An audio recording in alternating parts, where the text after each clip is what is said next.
Ok. Sejam todos bem-vindos. Nós estamos iniciando nosso estudo, o último capítulo da série, De Volta ao Futuro. Nós vamos ver hoje a última parte do estudo de Daniel capítulo 6, Daniel na Cova dos Leões. Vocês se lembram que nós estamos vendo como Daniel passou por uma série de situações, né, episódios, circunstâncias, a qual definem a jornada dos justos até antes da volta de Jesus. E ele foi instrumento para salvar alguns personagens muito conhecidos da Bíblia, né? O rei Nabucodonosor e entre outros, né? A gente não tem registro de outros muitos que se salvaram pelo testemunho desse homem. E no capítulo 6 nós vemos o desfecho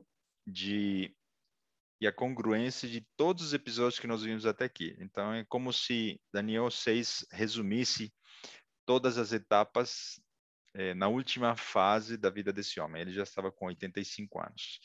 Então, eu só vou começar novamente aqui, recapitulando nossos últimos versículos que nós limos na semana passada. Por favor, abram suas Bíblias no livro de Daniel, capítulo 6, versículos 14. Ali nós vamos ler novamente os últimos versículos, né? Vocês se lembram toda a trama, todo o complô organizado para prender, assassinar e acabar com Daniel. Daniel 6,14. Ouvindo então o rei, o negócio ficou muito penalizado. E a favor de Daniel propôs dentro do seu coração livrá-lo e até ao pôr do sol trabalhou para salvá-lo. Para quem está assistindo a gravação, né, nós já tivemos a oportunidade de orar, pedindo a unção do Espírito Santo por esse estudo. Então, nesse aspecto, vejam como esse mesmo Espírito que vai fazer esse milagre, né, de colocar em nós o estudo de hoje, já tocava o coração de Dario. Ele se atentou do engano, percebeu o engano, a ficha dele caiu e então ele tentou livrar o inocente. Tinha dois inocentes, né? Um ingênuo, que era Dario, e o outro inocente de fato, que não era ingênuo, mas que não mudou a sua forma de ser, Daniel, foi então colocado para ser morto. E obviamente o rei Dario não conseguiu, porque a lei dos persas não permitia, né? Versículo 15. Então aqueles homens foram juntos ao rei e disseram: Sabe, ó rei, que é uma lei dos medos e dos persas que nenhum édito ou ordenança que o rei determine se pode mudar. Então ali Dario estava sem saída, né? Não tinha alternativas legais, não tinha meios pelos quais ele poderia mudar o rumo e o fim da sentença de Daniel, ser lançado para a cova dos leões. Aqui vem uma parte mais interessante ainda da reação de Dario, versículo 16. Então o rei ordenou que trouxessem a Daniel e o lançaram na cova dos leões. E falando o rei disse a Daniel, né, imaginem a cena, né, seu amigo, braço direito, confidente, político, né, quantas reuniões, quantos episódios e horas juntos. Então ele disse como se fossem últimas palavras para Daniel, né, em tom de despedida. O teu Deus, a quem tu continuamente serves, ele te livrará. Vocês acham que um ímpio poderia desenvolver essa confiança no Deus de Daniel da noite para o dia? Aí eu vejo novamente, como se fosse um déjà vu, né? Uma cena já vista por nós, um rei que recebeu testemunho, estudos bíblicos, mensagem, conselhos de um profeta, de um homem usado por Deus. Como é que um ímpio poderia ter essa fé e essa confiança de que o Deus de Daniel o livraria? Isso só é fruto de uma convivência com alguém que era filho de Deus. E vejam o motivo pelo qual ele tinha essa confiança, porque ele sabia que Daniel continuamente servia a Deus. Isso é muito bonito, né? Será que nós poderíamos sermos chamados de servos, né, de Deus e que continuamente servimos ao nosso Deus? Aqueles que nos conhecem, colegas de trabalho, amigos, irmãos da igreja, será que eles poderiam dizer, olha, você continuamente, né? Você respira, você trabalha pelo Senhor, você está sempre disposto, você sempre tem uma palavra amigável, isso é digno de seguir exemplo, né, de Daniel. Então a gente já vê aqui o quê? Que muitos no final dos tempos, através do testemunho de poucos homens, entregarão a sua vida a Jesus, apenas pela experiência, né, pela convivência com essas pessoas. Então, infelizmente, a sentença já tinha sido dada, ele tinha que ir para dentro da cova dos leões. Nada pode Dario fazer por essa situação. Versículo 17. Então foi trazida uma pedra e foi posta sobre a boca da cova, e o rei a selou com seu anel e com o anel dos seus grandes, para que se não mudasse a sentença acerca de Daniel. Na história, a gente passa batido, né, quando a gente lê esses versículos. Quais são os 3 elementos que aqui aparecem como empecilhos para a saída, né, de Daniel da cova? Imagine um homem tentando escapar, né, pelas suas próprias forças. Quais são as 3 barreiras que Daniel encontraria para sair da cova? Número 1, eu vou projetar minha tela para que seja mais claro e didático para todos, porque ali tem uma conexão com Apocalipse, com os nossos dias, tá? Então, quais são os 3 elementos? O anel, não é?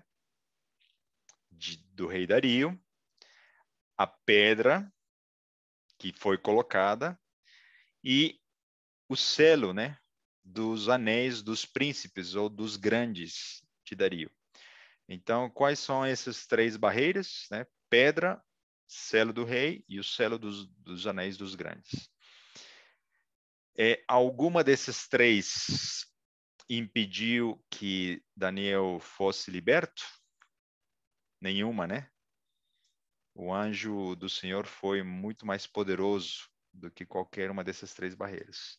Interessante que o inimigo não aprendeu a lição no episódio de Daniel.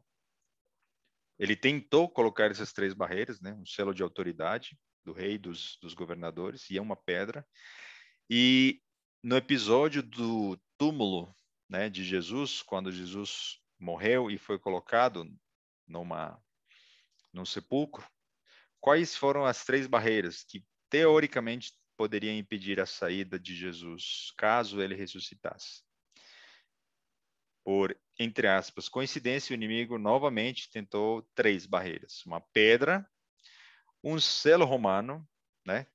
Nós não sabemos como é, mas aí ilustrativamente está sendo mostrado uma faixa, né? Ou seja, por aqui, por ordem do imperador, né? Por ordem da autoridade romana, ninguém pode retirar essa pedra, um selo. E soldados romanos para custodiarem o sepulcro. Essas três barreiras impediram do nosso Salvador ressuscitar? Não.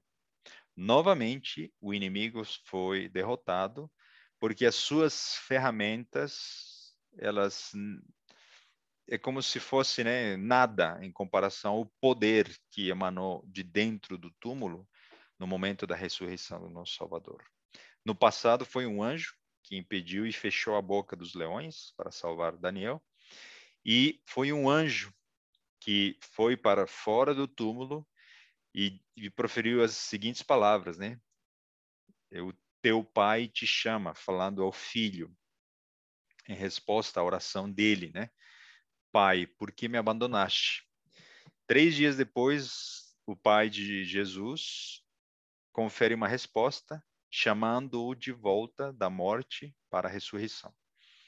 Então, chega a ser patética, né? Se a gente pudesse usar essa palavra, a tentativa do inimigo diante do poder de Deus na hora de livrar seus filhos, quando ele permite e quando ele deseja assim.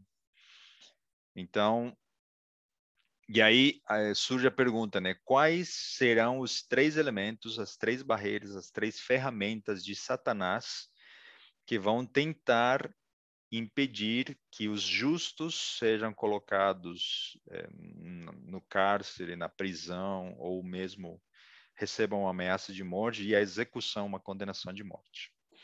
Vocês já ouviram falar do livro de Apocalipse?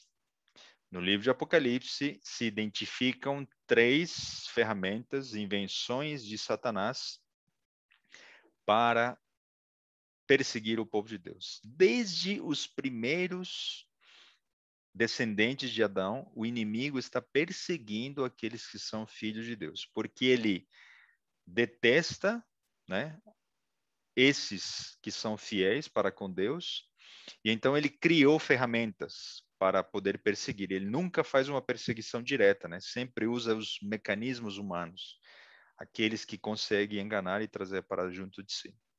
Então, ele criou um poder religioso, né, que o desvirtuou da verdade, o levou para um lado oposto, diferente daquilo que Jesus e a Bíblia prega, né, como de fato ser a religião pura, verdadeira. Criou um poder político. Os poderes políticos sempre existiram, mas no aspecto do engano, né, da sedução, para que, por essa fome de poder, esse poder político, representado nos últimos dias, né, por uma besta de Apocalipse 13, ele se uniria com o poder religioso. E também criou a figura de um falso profeta, tá? Então, essa congruência desses 3 poderes, né, esses 3 se unirão para perseguir o povo de Deus. Então, nós já podemos adiantar, conhecendo a história do passado, nenhum desses 3 serão suficientes para deter a voz, o testemunho dos filhos de Deus nos últimos dias, que chamará milhares para reconhecerem os enganos. Então, talvez uma pergunta que surge, né, para quem não conhece um pouco de Apocalipse, ou talvez para quem está estudando há pouco tempo com a gente, por que o inimigo utiliza um poder religioso? Porque o maior sucesso do inimigo é justamente camuflar a mentira com muita verdade, tá? Se eu falasse para vocês, por exemplo, eu estou vestindo uma jaqueta vermelha, vocês acreditariam em mim ou não? Vocês não acreditariam, né? Porque vocês estão vendo que ela é preta. Então, as mentiras descancaradas, as mentiras absurdas, elas não têm sucesso. As mentiras que mais sucesso têm são aquelas que mais se aproximam da verdade. Por isso que Satanás usa, nos nossos dias, poderes religiosos que se desviaram da verdade para atrair maior atenção e ter mais sucesso no engano. Grupos religiosos que afirmam acreditar na Bíblia, acreditam em Jesus, mas que se tornarão daqui a alguns meses, anos, não sabemos quando, inimigos, né, do povo de Deus. Então, e aí cabe um comentário muito oportuno, né? Não são todos os membros desse poder religioso que conhecem ou sabem que estão sendo enganados. A maioria, 99% dessas pessoas, não sabem que estão nas ciladas do inimigo. Porém, 1%, né, uma elite muito ciente do que está fazendo, sabe de que, e já aceitou, né, a proposta do inimigo em função do poder, da riqueza e do dinheiro, eles comandam um poder em função da aliança que eles já fizeram com o inimigo, tá? Então, por isso que Deus, na sua misericórdia, ele adverte para os nossos dias, para nós prestarmos atenção aos poderes religiosos, porque dali surge a tentativa de se unirem aos poderes políticos, e aqui nós vemos uma segunda besta, né? A primeira besta de Apocalipse 13 surge do mar. Uma segunda besta surge da terra. E aí nós vamos ver daqui a pouquinho o que isso representa. Então, e aí a pergunta consequente, né? Por que o inimigo tenta usar um poder político? Porque a igreja não poderia matar, assassinar, encarcerar, perseguir pessoas.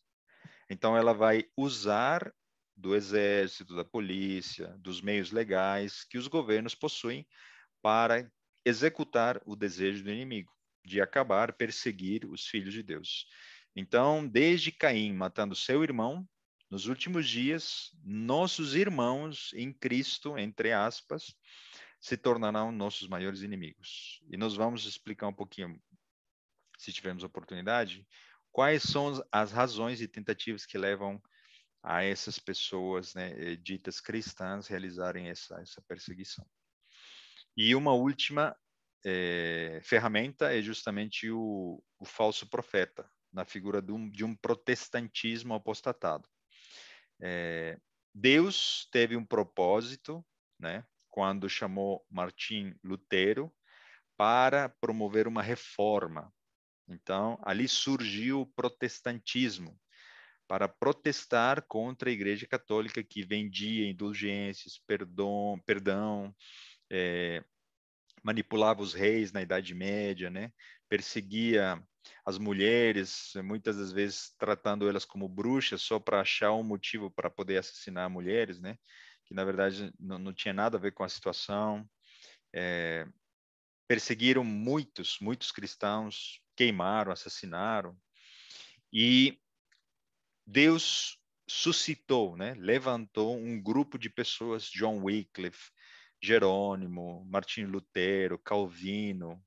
Todos esses homens foram homens de Deus no sentido de trazer a verdade esquecida durante a Idade Média por mais de 1.260 anos, trazer a verdade da palavra de Deus novamente com grande luz. Se a Igreja Católica naquela época dizia de que pelas indulgências, pelo dinheiro, pelas penitências, as pessoas poderiam se salvar, os protestantes diziam de que apenas pela fé a pessoa, acreditando no sacrifício de Jesus, poderia se salvar, né? Aceitando a graça mediante a fé. Isso custou muitas vidas, né? Muito sangue derramado para defender essas verdades. Porém, já se passaram 500 anos do surgimento do protestantismo. E a pergunta que cabe hoje, né, seria: esses grupos religiosos ainda estão protestando contra a Igreja Católica? Recentemente, e é isso como uma evidência, né, do que a gente vem estudando na nossa série, os luteranos assinaram um decreto de irmandade, de aliança, né, de retorno junto com a Igreja Católica, né, o Papa Francisco, em comemoração dos 500 anos do protestantismo. Os dois grupos se abraçaram, né, legalmente, através da assinatura de um documento. E a pergunta que surge é: qual dos dois grupos mudou? Será que o catolicismo mudou as suas doutrinas, a sua postura, ou foi o protestantismo que mudou? Infelizmente, a resposta é essa, né? Os protestantes deixaram de protestar. Os católicos continuam, né, venerando imagens, seguindo tradições humanas. Eles hoje aceitam evolucionismo. Então, nós precisamos falar para muitos irmãos e amigos e vizinhos nossos católicos de que a verdade está na Bíblia e não nas tradições. E quem mudou foram os protestantes. Então, esse parêntese grande que estou abrindo é justamente para que nós entendamos que isso é muito real nos nossos dias e que nós já estamos vivendo o cumprimento desse engano na figura do protestantismo, que se desviou da verdade, se apostatou, e hoje nós vemos o quê? Falsos profetas, falsos pastores, que dizem que têm o Espírito Santo, então eles falam em línguas que ninguém entende, quando o propósito do dom de línguas é primeiramente o crescimento da igreja, então deveria, né, por premissa, ser compreendido pelos ouvintes. Então, esse é um primeiro motivo para desmascarar, né, aquele falso dom de línguas, onde se troca, né, as bênçãos pelo dinheiro.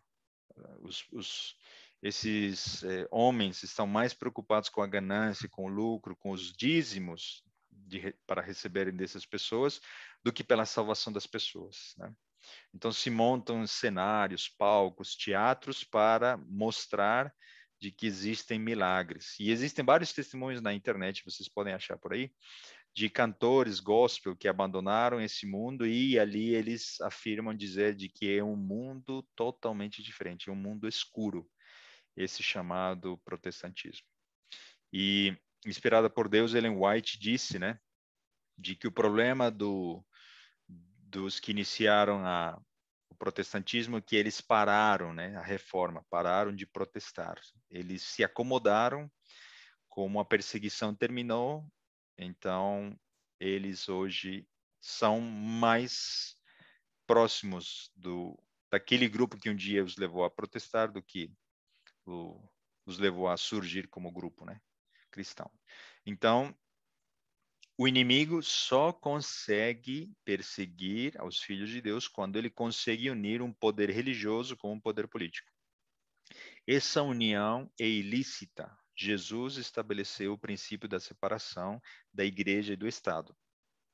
Dai a César o que é de César e a Deus o que é de Deus.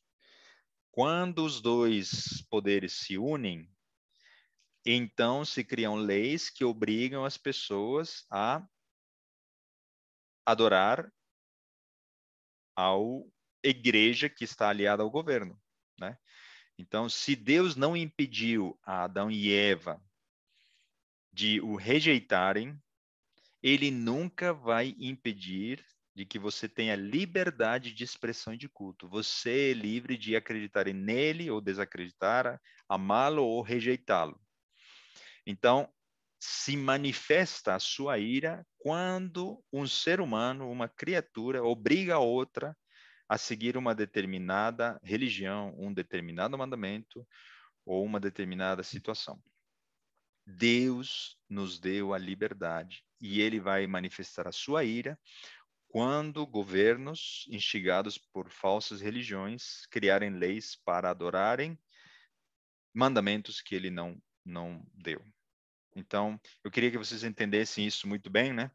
Porque isso vem acontecido, né? Já são mais de 500 anos que isso aconteceu e a união, já existe Concílio Mundial de Igrejas, já existem encontros anuais, desde a época de João Paulo II e os últimos papas, eles já lideram o encontro desses grupos, e basta apenas vocês verem que quando se encontram ortodoxos, cristãos, muçulmanos e religiões, né, do Oriente, etc., o único que aparece vestido de branco, né, o único que é puro, santo, etc., na mensagem, né, subliminar desse encontro, é o Santo Padre, né, dito na figura e na liderança da Igreja Católica.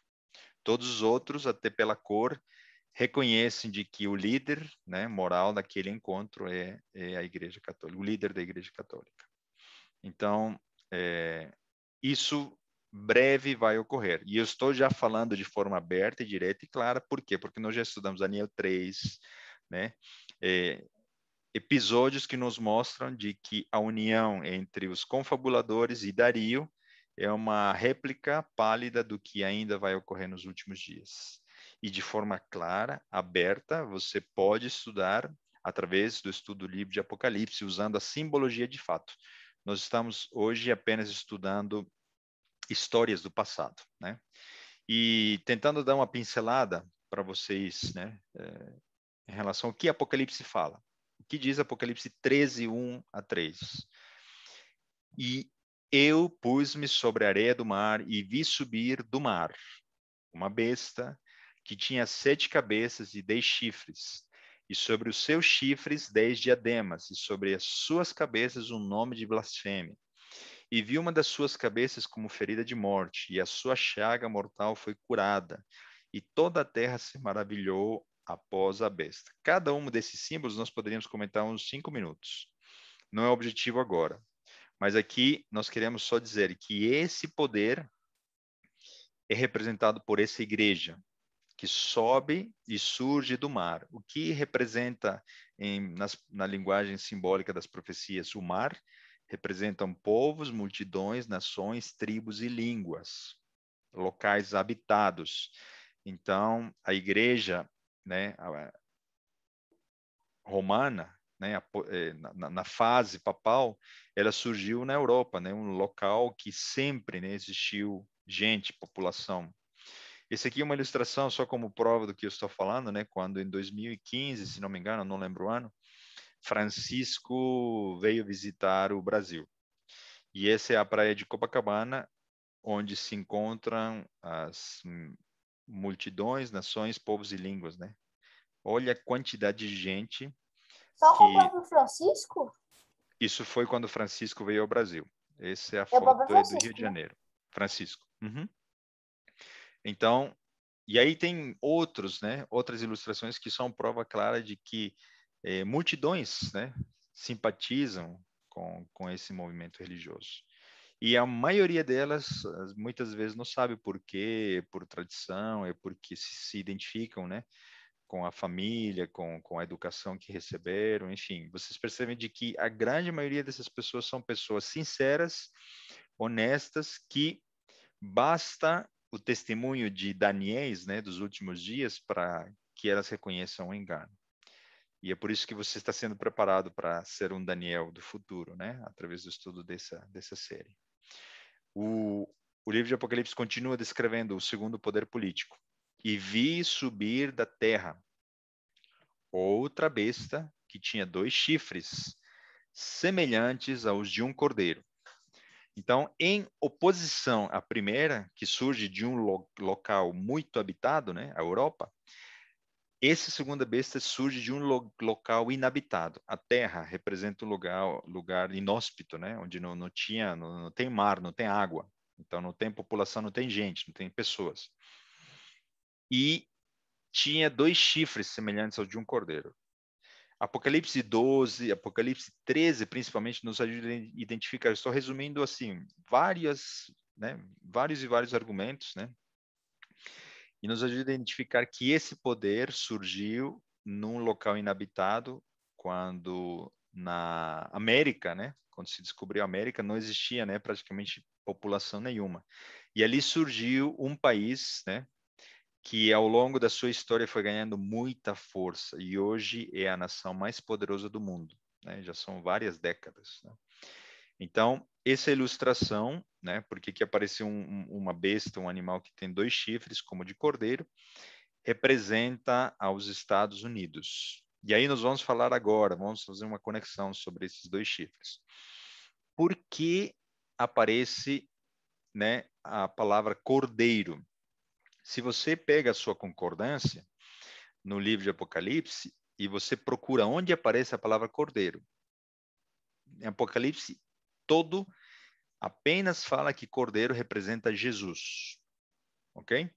Então aqui está dizendo, olha, essa besta tem algo que Jesus pregava, falava, ensinava, porém, né, ela vai se aliar à primeira besta.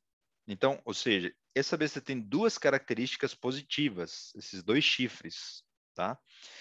E quando nós examinamos, né, quais são essas 2 características, né, que Jesus falou, ensinou sobre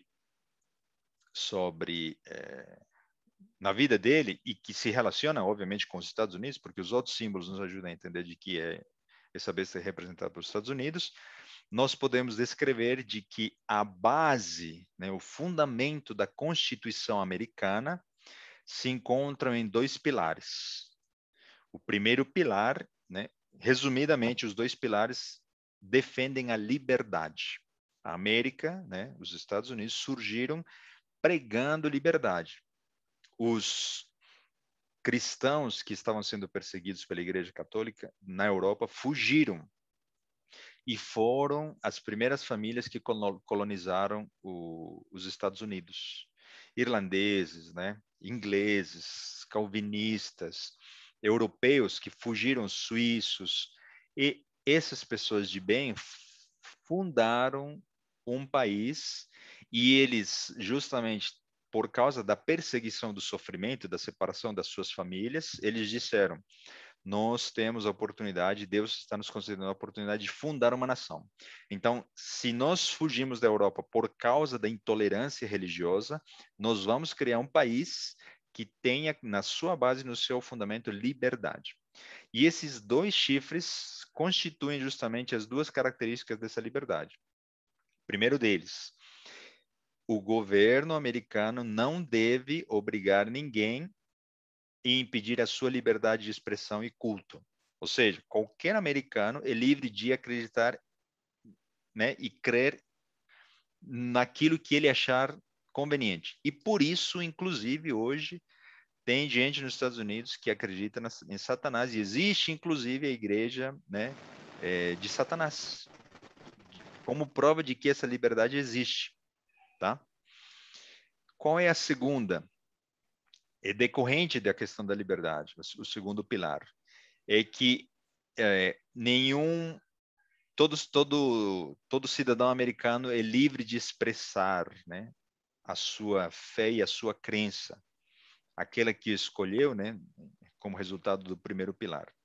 Então, esses dois elementos fundamentam a Constituição americana e é um dos motivos pelos quais essa nação hoje é a mais poderosa do mundo. Porque acabou que essa maneira de pensar levou os Estados Unidos ao progresso, né? Eles trabalham acreditando em Deus, se esforçam, desenvolvem, trabalham. Nada vem do acaso, né? Deus acabou derramando as suas bênçãos. E se nós pensarmos também, vocês vão concordar comigo, muitos movimentos religiosos protestantes têm surgido nos Estados Unidos e milhares de doações em dólares são realizadas, né, há muitas décadas atrás para evangelizar a China, a Ásia, a África, a América do Sul. Se não fosse pelas doações de americanos cristãos honestos e conscientes, muitas das nossas nações, né, hispânicas não teriam sido evangelizadas, né? É certo que Deus teria provisto outro meio, mas batistas, né, presbiterianos, metodistas, adventistas, surgiram em decorrência do desprendimento, né, e das ações de americanos cristãos e protestantes. Então, fica muito claro, né, que o inimigo corre atrás da nação mais poderosa do mundo em questão para que ela possa influenciar as demais para conseguir os seus objetivos, de perseguir aos cristãos. Então, ele foi atrás dos Estados Unidos por causa do poder, né, e da influência que eles têm. Tá? Muito bem. Então, eu queria fazer uma pergunta aqui. Nós prometemos um certificado e nós vamos enviar, né, daqui a uma semana. Nós vamos ter um recesso na semana que vem, até vocês fazerem uma escolha do assunto que nós vamos estudar na próxima série, né? E aí vocês já receberam um formulário, um link do Google Forms, para vocês responderem. Qual é o assunto que você gostaria de estudar na nossa próxima série? E dizem de que para terminar uma série, um curso, nós precisamos fazer uma prova, né? Eu queria fazer uma pergunta, né, conectada com Daniel capítulo 3 e Daniel capítulo 6. Eu acho que acabei mostrando um pouco da resposta. Vocês viram que em Daniel capítulo 3 existe um decreto para se ajoelhar diante de uma imagem, não é? Um decreto de morte. Em Daniel capítulo 6 existe um outro decreto, um decreto também de morte. A pergunta final, né, de aprovação dos nossos alunos e estudantes da nossa série. Qual é a diferença entre esses dois decretos? Vocês podem abrir o microfone e responder. Qual é a diferença entre os dois decretos? A Adriana está anotando ali, ela vai anotar. Os dois decretos exigem a morte daquele que não cumprir o mandato do rei. Ok? Pensem comigo. Qual é a diferença desses dois decretos?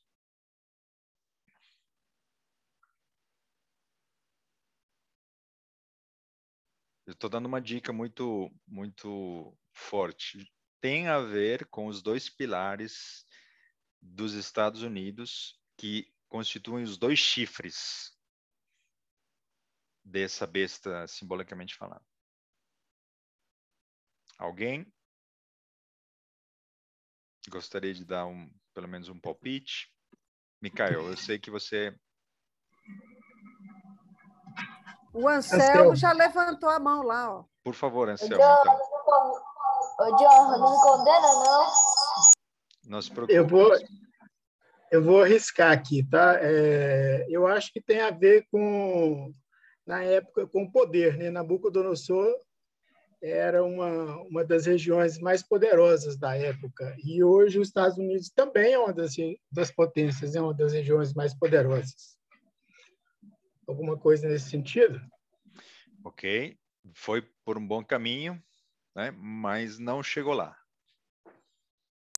Deixa eu ver.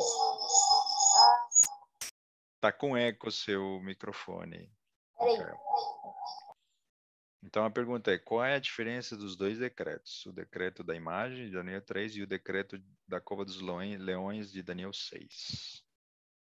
Tipo, a mesma coisa.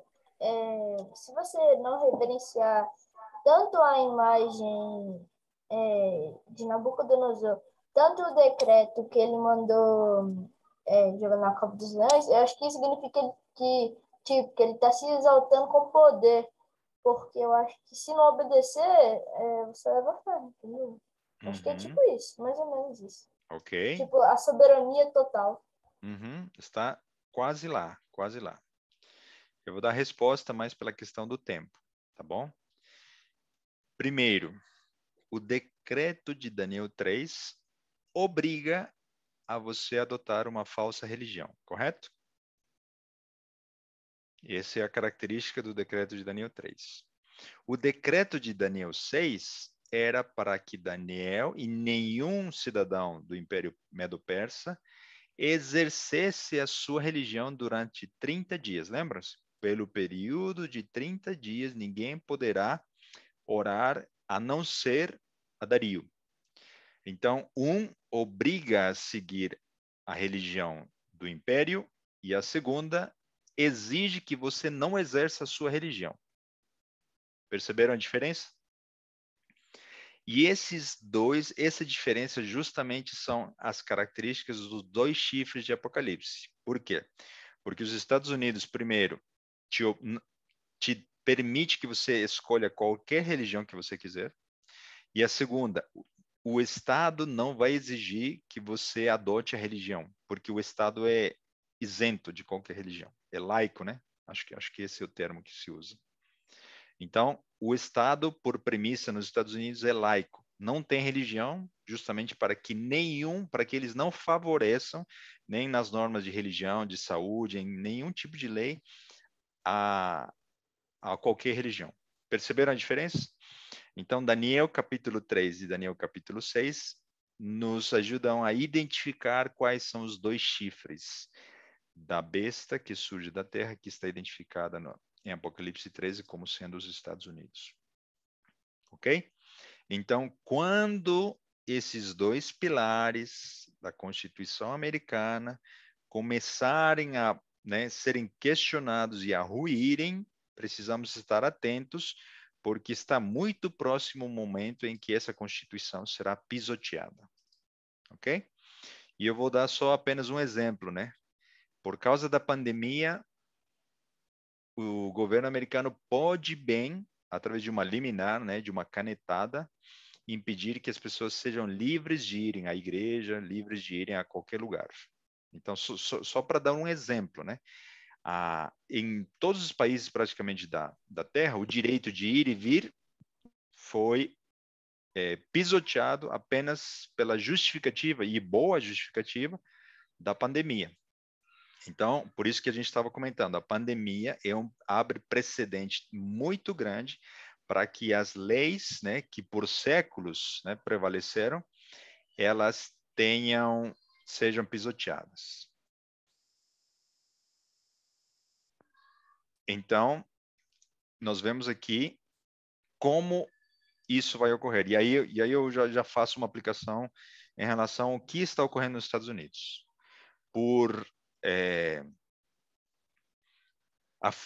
A Corte Suprema Americana, ela define e decide quando o governo, né, quando o governo não tem condições de tomar uma decisão e quando nem o Senado nem a Câmara dos Deputados, né, Então, é a Corte Suprema Americana que toma decisões a respeito. Já ocorreu no passado, né? Quem foi que decidiu se o presidente Bush, né, Jr., ia ser eleito, ou Al Gore?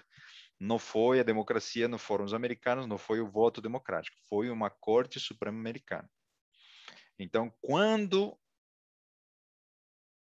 Roma Papal instigar os Estados Unidos a criar uma lei que sanciona a guarda do domingo, milhares de pessoas vão levantar a mão, advogados, né, cortes estaduais, e vão levantar a mão e vão dizer: isso é inconstitucional, porque o nosso país não pode exigir que o domingo seja guardado. Porém, vocês estão percebendo e estão vendo de que em tempos de crise, a avaliação da situação leva a decisões muito drásticas. O exemplo da pandemia. Então, Johan, a pandemia não seria já o passo para isso? nós não podemos arriscar para fazer uma afirmação tal. Pode ser que sim, mas nós só poderíamos dizer que isso é uma verdade quando acontecer. Mas que nós vemos sinais claros de que a pandemia está acelerando essas questões, sim. Nós não sabemos se de fato vai ser com ela. Então, por exemplo, né, se o cuidado do planeta, né, da natureza, um dia de isolamento, né, programado no domingo, daqui a alguns meses, anos, vier, junto com as vacinas, né, abafar todo esse problema de saúde que nós estamos vivendo, né, e a economia também precisa de um dia, né, para se estabilizar, enfim. E algum americano dizer isso é inconstitucional, e quando vierem, né, problemas, né, furacões, terremotos, problemas econômicos, um tempo de crise ou uma nova cepa, nós não sabemos em que circunstâncias isso vai ocorrer, a Corte Suprema Americana poderá dizer: isso não é inconstitucional, nós precisamos adotar essa lei. Ok? Então, e aí a pergunta que surge: qual é o tipo de formação desse grupo de juízes? Tradicionalmente, várias décadas atrás, eles eram formados por protestantes, ok? Mas hoje, a grande maioria dos juízes que formam a Corte Suprema Americana é formada por católicos, ok? Então, aí a conclusão é muito simples, e eu estou resumindo muito do que de fato está acontecendo. Se alguém dizer a guarda do domingo é inconstitucional, estará correto na sua afirmação. Porém, a Corte Suprema poderá dizer não é. E aí nós vemos a influência e a tendência desses membros juízes dessa corte sendo católicos. Tá? Então, nós chegamos ao ponto de termos católicos julgando os destinos de uma nação protestante na sua origem. Então, as coisas estão mais próximas daquilo que nós imaginamos. E apenas para resumir muito, né? Vocês já viram que Francisco visitou os Estados Unidos, não é? E ele já fez discurso na Câmara dos Representantes. Não é como é que o líder da nação perseguidora dos fundadores dessa nação estaria agora falando e recebendo, né, palmas em relação ao discurso que ele fez.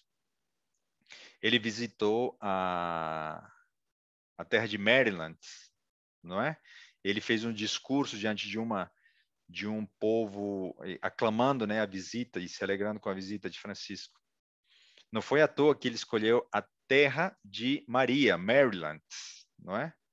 Para novamente colocar um sinal, um estandarte ali de aqui eu passei, por aqui eu estou e aqui eu estou promovendo uma campanha de união, né, dos povos. Vocês não precisam mais protestar contra o nosso movimento religioso. Nós precisamos nos abraçar, nos unirmos em prol de uma causa comum, que é o cuidado do planeta. Ok? Então, Francisco já discursou nas Nações Unidas, ele é reconhecido como o líder moral da humanidade. Então, nós poderíamos falar várias horas, tá? E existem vários vídeos que comprovam tudo isso que está acontecendo nos nossos dias. Eu só estou colocando esses argumentos como prova do que nós estamos estudando no livro de Daniel, tá bom? Então, está muito próximo o dia, nós não sabemos quando, nós não estamos dizendo, né, quando isso vai ocorrer, quando esses dois poderes, né, se unirem. Recentemente, também, um enviado de Biden foi ao Vaticano para dizer de que a campanha de Francisco em relação ao cuidado do planeta precisa ser seguida por todos os países. Por isso, novamente, está surgindo o cuidado e proteção do meio ambiente e o Acordo de Paris está novamente, né, em cena para que todos os países possam diminuir as suas emissões para cuidar do nosso planeta. Então, o discurso é: precisamos salvar o mundo, precisamos salvar o planeta das calamidades que estamos vivendo, tá bom? Então, isso está conectado com Daniel 6. E vocês querem mais um argumento? Historicamente, né? No Gênesis, Deus criou duas instituições. A primeira delas foi o casamento, ok? A segunda delas, Deus criou o sábado. O inimigo detesta as duas instituições. Eu pergunto para vocês, o que o inimigo fez com o casamento? Hoje o casamento já não tem mais a figura, né? Hétero, não são dois seres heterossexuais, né? De gênero oposto, que se casam. Eu morava em Belo Horizonte ainda, quando uma mulher se casou com ela mesma, porque ela não encontrou um companheiro. Ela foi livre e de fato foi registrado isso. No Japão, os homens estavam se casando com bonecas, porque elas não ouvem tudo e elas não reclamam, entre aspas, né? Algumas pessoas no mundo estão querendo se casar com animais, com árvores, com paredes. Mas isso E é eu uma não, questão e eu, mental, não? e eu não estou viajando, eu estou dizendo de que elas reclamam o direito de fazer isso, tá bom? É uma questão mental. E esse direito está sendo concedido a essas pessoas. Ou seja, o que ocorreu com o casamento? Está aí a prova, né? Já não é mais 2, 3, daqui a pouco serão 4, 5 que poderão se unir em casamento. Se o casamento já ruiu, a próxima instituição que vai ruir será o sábado. E nós não sabemos quão próximo disso acontecer estamos. Estamos dando apenas, né, alguns sinais. Então, por isso estamos estudando Daniel, para nós entendermos na história, na essência, o que de fato vai ocorrer. Tá? Muito bem, precisamos avançar. Apocalipse 13, 12, o que diz? Eu vou colocar novamente na tela, porque nem todos estão com a Bíblia ali. Apocalipse 13, 12. O que vai acontecer como resultado dessa união ilícita entre a religião apostatada e o poder político? E exerce todo o poder da primeira besta na sua presença e faz que a terra e os que nela habitam adorem a primeira besta cuja chaga mortal fora curada. Ou seja, a ferida é curada porque ela recupera a autoridade para perseguir e matar. E ela só recupera quando ela faz uma aliança com um poder político.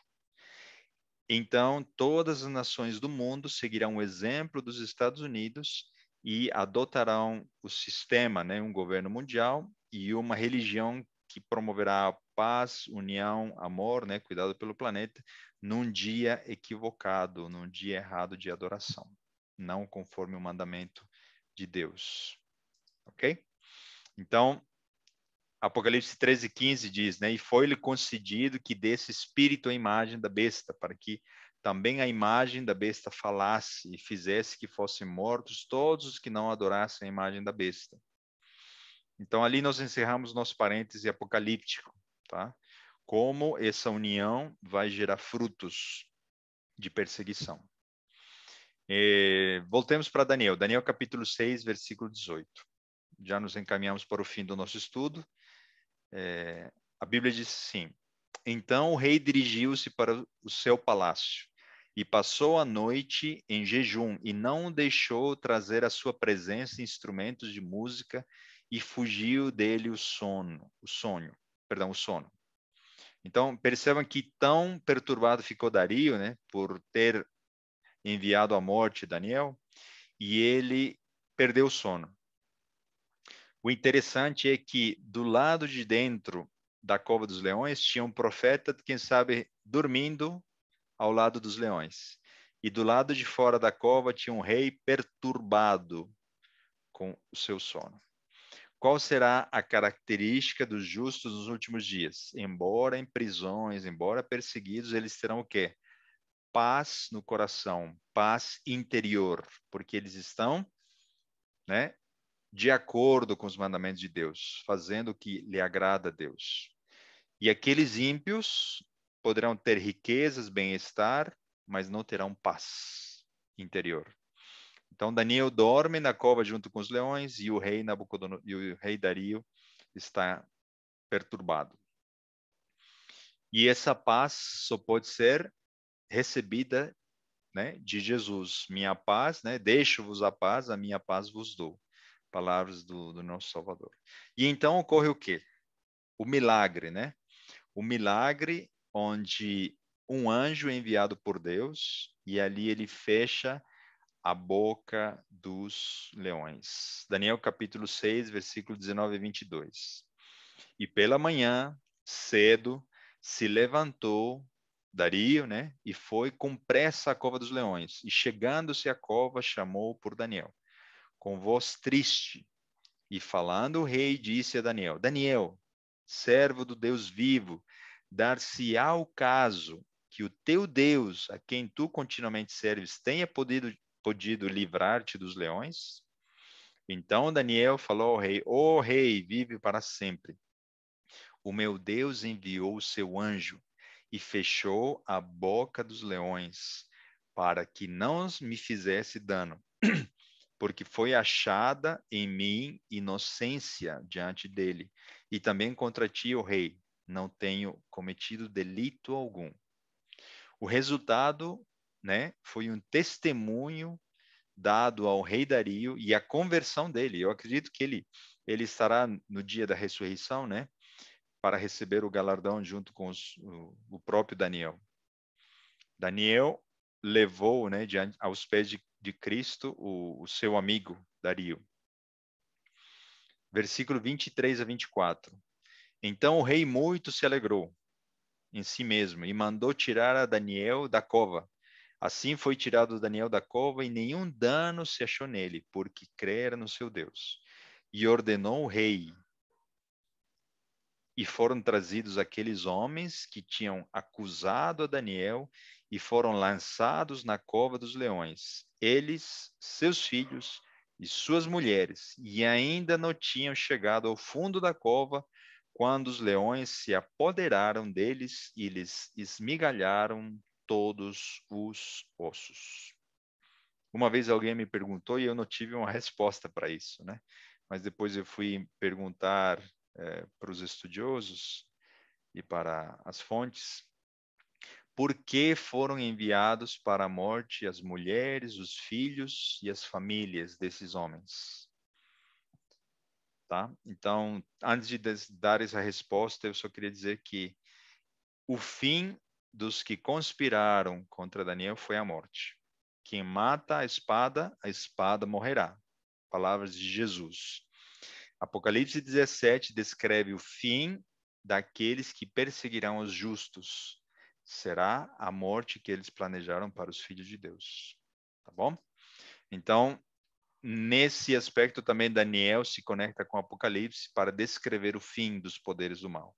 O protestantismo apostatado, a besta que surge do mar, na figura da elite, né, que governa esse poder, e a mesma forma a elite que governa o poder político dos Estados Unidos, terão o fim que eles planejaram para os filhos de Deus.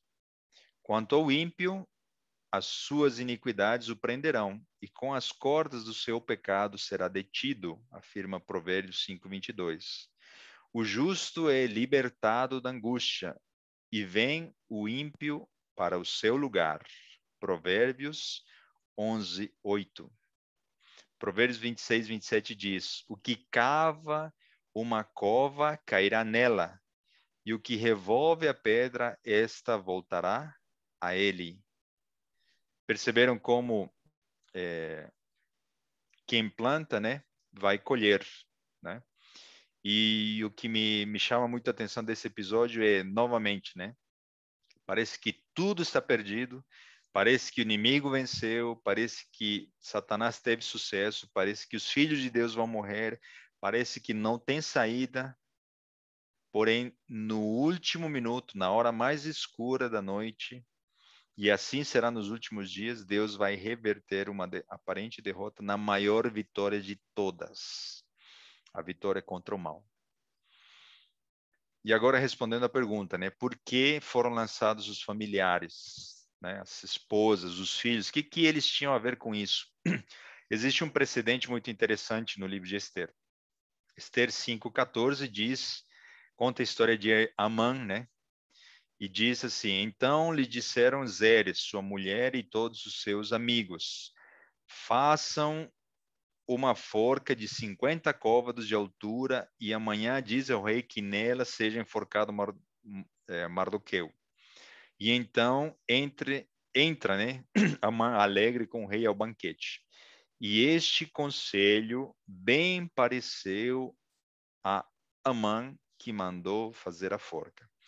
No início do verso 14 do livro de Esther 5, se afirma de que Amã tomou conselho com a sua esposa e os seus amigos.